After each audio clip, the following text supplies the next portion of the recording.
Num lugar onde o silêncio é mais perigoso que os gritos, Rafael aprendeu a apagar-se para sobreviver.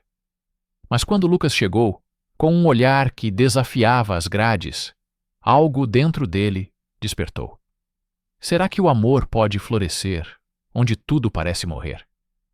Rafael, 28 anos, já não contava os dias na penitenciária de Bangu, no Rio de Janeiro. Preso por um assalto que não cometeu, traído por um ex-parceiro que o entregou para escapar, ele aprendeu a viver como sombra. Não olhava nos olhos, não falava além do necessário. Na prisão, ser notado era um risco, e gentileza, uma armadilha. Sobrevivia com a cabeça baixa, cumprindo rotinas que engoliam o tempo. Acordar com os berros dos guardas, comer o arroz frio, esperar o banho de sol. O mundo lá fora era uma memória que ele forçava a esquecer. Tudo mudou numa manhã abafada de terça-feira.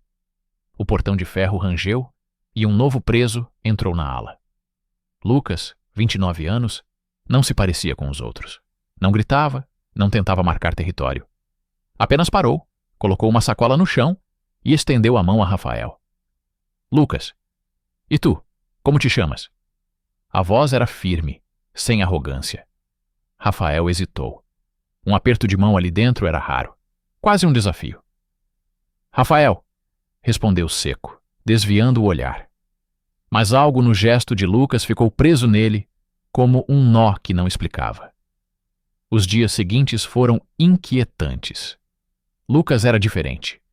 Não se juntava às conversas barulhentas no pátio, não barganhava cigarros por proteção. Durante o almoço, enquanto os outros se amontoavam em grupos, ele sentava-se com um livro velho nas mãos, alheio ao caos.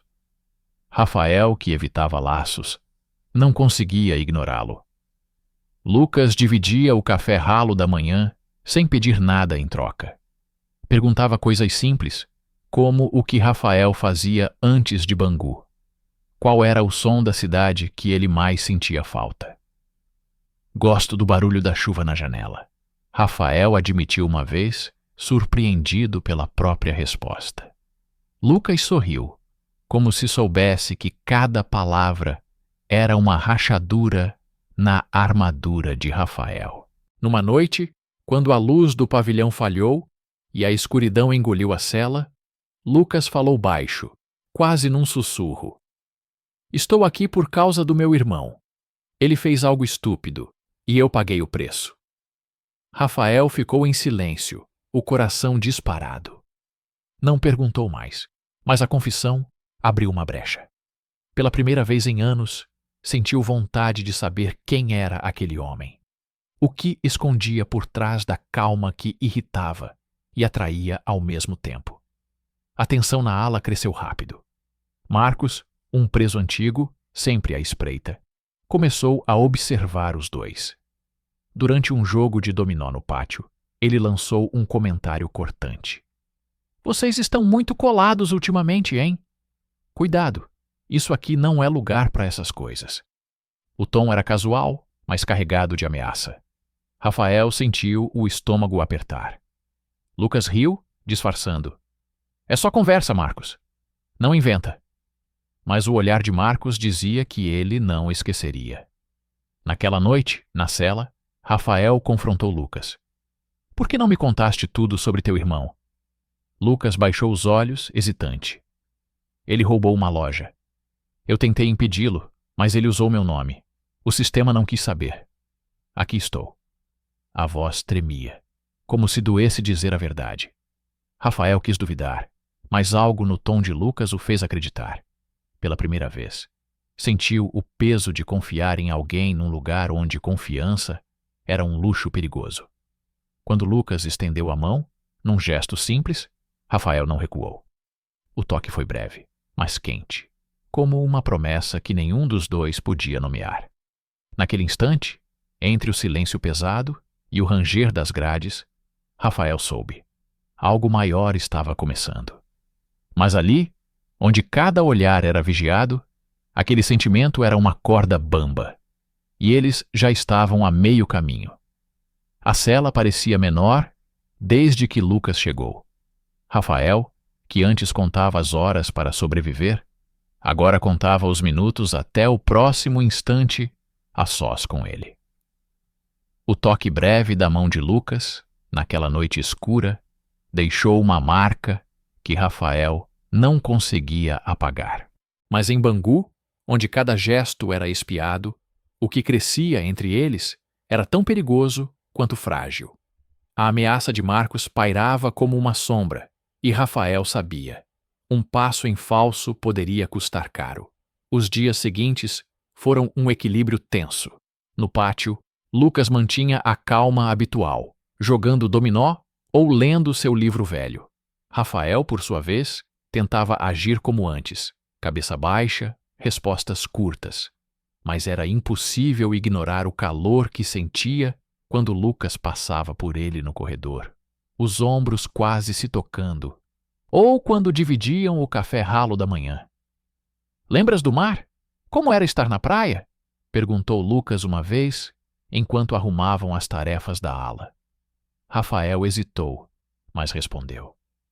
O som das ondas. Era como se o mundo parasse. Lucas sorriu, e aquele sorriso abriu outra rachadura no muro que Rafael construíra ao longo dos anos. A conexão entre eles crescia em silêncios. Durante o banho de sol, trocavam olhares rápidos, suficientes para dizer o que as palavras não podiam. Mas Marcos não desistia. Certa tarde, no refeitório, ele se aproximou da mesa onde Rafael e Lucas comiam. "Vocês acham que enganam quem?" disse, com um meio sorriso que escondia veneno. "Aqui, ninguém escapa dos olhos dos outros." Rafael sentiu o sangue gelar. Lucas respondeu com a voz firme. "Não temos nada a esconder, Marcos. Come teu arroz e deixa a gente em paz." O tom era desafiador, mas Rafael viu a mão de Lucas tremer ao segurar a colher. Naquela noite na cela, a tensão explodiu. Rafael confrontou Lucas. "Por que provocaste ele? Sabes como é aqui. Um boato, e estamos acabados." Lucas, deitado na cama de baixo, respirou fundo. "Não vou fingir que não sinto nada por ti, Rafael. Aqui dentro, a única coisa que me mantém inteiro é saber que tu estás comigo." As palavras acertaram Rafael como um soco. Ele quis recuar, manter a armadura, mas algo cedeu. Sentou-se ao lado de Lucas, no chão frio, e pela primeira vez deixou a verdade sair. "Eu também sinto, mas isso pode nos destruir." Lucas estendeu a mão, os dedos roçando os de Rafael. O toque era um risco, mas também uma âncora. "Se isto é tudo o que temos, então vale a pena", disse Lucas, baixo, quase como uma promessa. Rafael segurou a mão dele, o coração disparado. Na penumbra, com o som distante dos guardas no corredor, aquele momento era deles. Mas Rafael sabia que Marcos não ficaria calado. O boato já corria pela ala, sussurrado entre os presos, e a sensação de perigo crescia a cada dia. O ar em Bangu parecia mais pesado desde que Marcos espalhou o boato. Rafael sentia os olhares dos outros presos no pátio, nos corredores, no refeitório. O que antes eram trocas furtivas de olhares com Lucas, agora era um jogo perigoso, onde cada gesto podia ser uma sentença. A conexão entre eles, que nascera em silêncios e toques discretos, estava sob ameaça.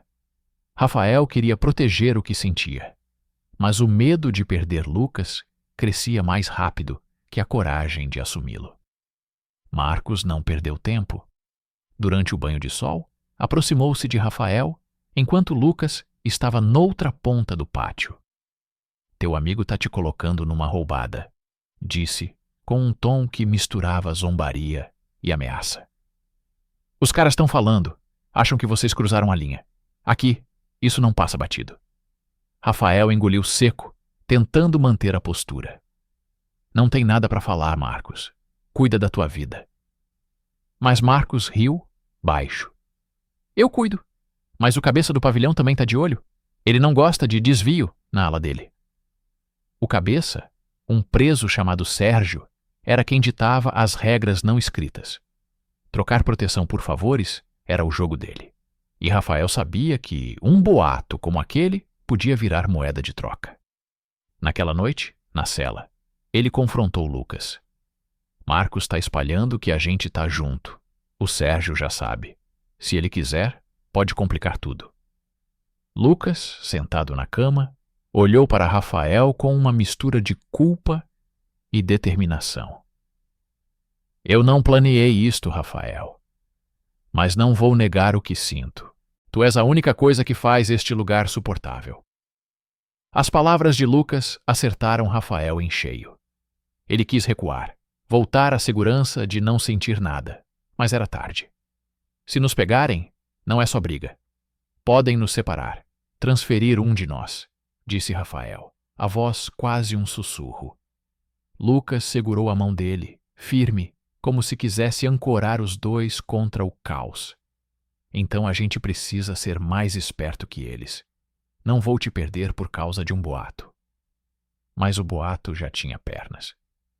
No dia seguinte, durante o almoço, um grupo de presos cercou Rafael no refeitório. O que está rolando com vocês, hein? Perguntou um deles, com um sorriso que não era amigável. Rafael ficou em silêncio, mas Lucas interveio, levantando-se. Nada está rolando. Querem inventar. Vão em frente. Mas não contem comigo para essa palhaçada. A ousadia de Lucas calou o grupo, mas Rafael viu Sérgio observando de longe, os olhos estreitos, calculando. Naquela noite, a cela parecia um campo minado. Lucas falou baixo, enquanto fingiam arrumar as poucas coisas que tinham. Eu não sou quem dizem, Rafael. Meu irmão fez Jarvis cometeu o assalto. Usou meu nome. Estou aqui por ele. Mas ninguém acredita em inocentes neste lugar. Rafael sentiu um aperto no peito. A história de Lucas não era nova, mas ouvi-la outra vez doía. Ele quis perguntar mais, mas o som da tranca no corredor interrompeu. Um guarda passou e eles se calaram. No escuro, Lucas segurou a mão de Rafael, os dedos apertando forte. Não deixa eles te afastarem de mim, sussurrou. Rafael sabia que estavam numa corda bamba. A verdade sobre Lucas era um peso, mas o que sentiam um pelo outro era ainda mais perigoso. E pela primeira vez, Rafael percebeu que proteger aquele amor exigiria mais do que coragem, exigiria sacrifício. A liberdade chegou a Rafael como um soco inesperado. Após 2 anos em Bangu, a condicional por boa conduta abriu a porta da prisão. O sol ardia na pele, mas o vazio no peito pesava mais. Lucas ficara para trás, preso num sistema que não se importava com a verdade. Naquele último olhar antes de sair, Rafael fez uma promessa silenciosa. Eu volto por ti.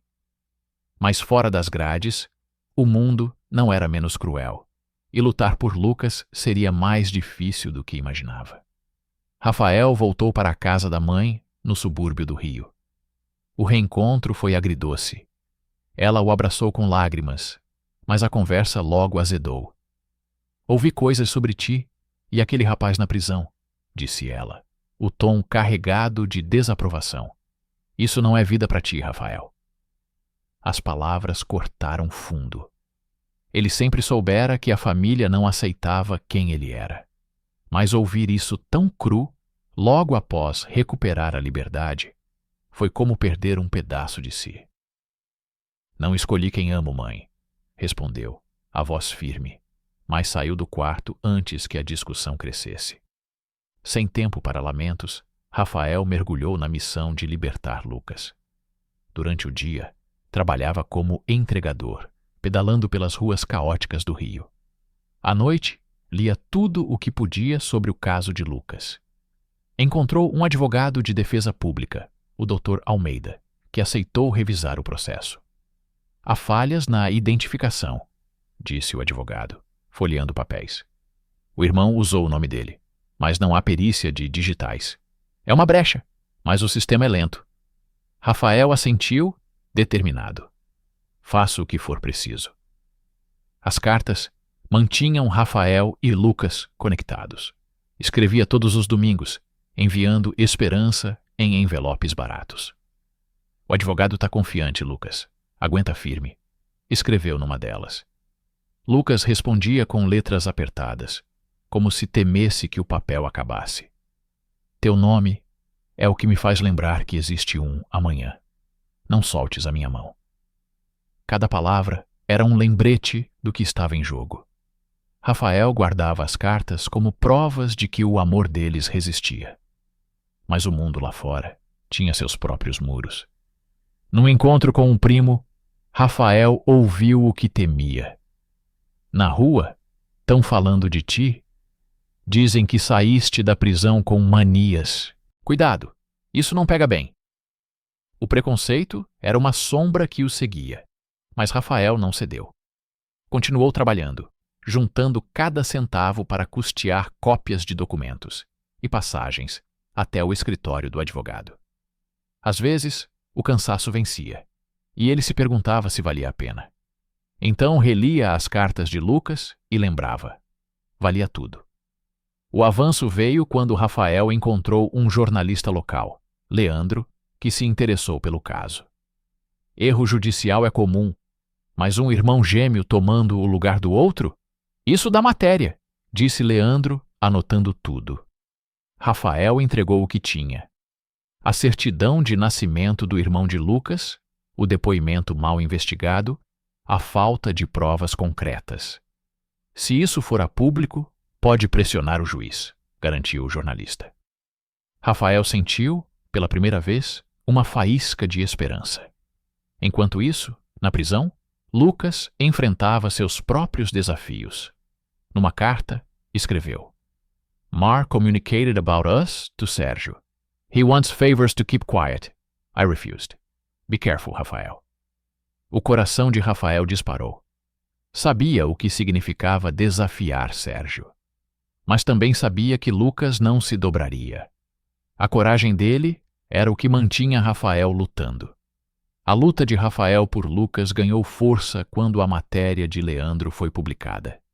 O título, Gêmeo Invisível, a injustiça que prendeu um inocente, espalhou-se pelas redes, alcançando milhares de visualizações. A história do irmão de Lucas, que usara seu nome no assalto, expôs as falhas do sistema judicial.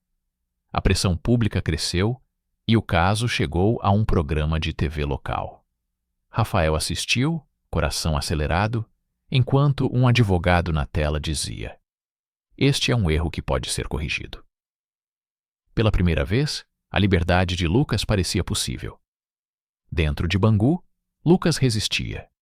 Suas cartas, cada vez mais curtas, traziam um tom de urgência. Sérgio tentou me encurralar. Disse que sabe de tudo. Recusei ceder. Tô aguentando por ti. Rafael lia cada linha com um misto de orgulho e medo. Sabia o custo de desafiar Sérgio, mas a coragem de Lucas o impulsionava. Ele intensificou os esforços, juntando mais documentos com o Dr. Almeida. Uma nova petição foi protocolada, exigindo revisão do caso com base nas provas coletadas. Um vídeo de segurança que mostrava diferenças sutis entre Lucas e o irmão. E um depoimento da vítima, que hesitava em confirmar a identidade. Os meses se arrastaram, com audiências adiadas e respostas lentas do judiciário. Rafael enfrentava seus próprios desafios fora. O preconceito da família não cedia. Seu irmão mais velho, numa ligação tensa, disse: Se vais viver assim, não voltes aqui. Rafael desligou, magoado, mas firme. O amor por Lucas era maior que o julgamento alheio.